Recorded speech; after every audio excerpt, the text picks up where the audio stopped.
నువ్వేం బాధపడకు. నీకు చెప్పా ముందే 10 కోట్ల మంది ప్రజలు, తెలుగు ప్రజలు అనుకున్నారంటే కనుక నువ్వు దండం పెడితే వాళ్ళకి, నన్ను కాపాడిన దండం పెడితే వాళ్ళ సమస్యకు పిండం పెడతారు.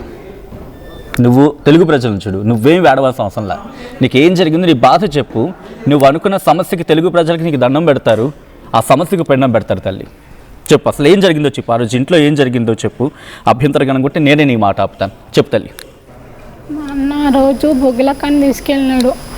తీసుకెళ్ళి నేను రానంటే కర్ర తీసుకొని కొట్టడానికి వచ్చినాడు. మా అమ్మ ఉంది, మా అన్నకు పెళ్ళయింది, 2 పిల్లలు, 2 బాయ్స్ 1 గర్ల్. మీరు 2 అబ్బాయిలు? అన్నకు పెళ్ళయింది. అన్నకు పెళ్ళయింది, 2 బాయ్స్ 1 ఆడపిల్ల. ఓకే.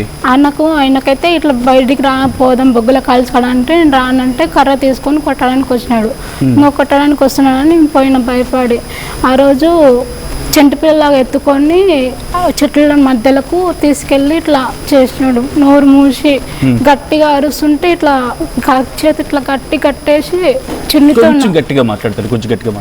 చున్నితో ఇట్లా కట్టేసి చిరప్ చేసేసిన నన్ను. నోటిన మాట రావట్లే. ఎందుకంటే ఒక అన్న ఒక చెల్లెల పట్ల చేసిన ఘాయితీవతి మనసున్న మనిషి ఆవిడ చేయడు కదా.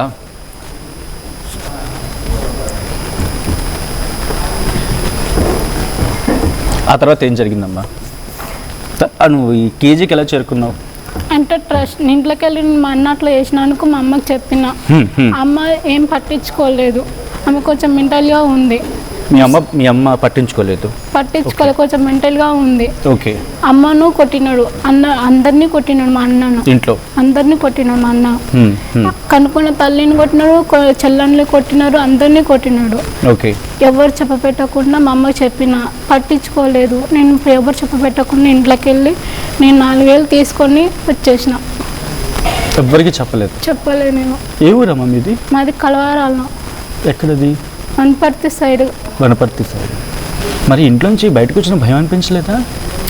వస్తే బತ್ತೆ అని మా అలాంటి కుటుంబంలో ఎందుకు బతికి ఉండాలని నేనే వచ్చేస్తున్నాను.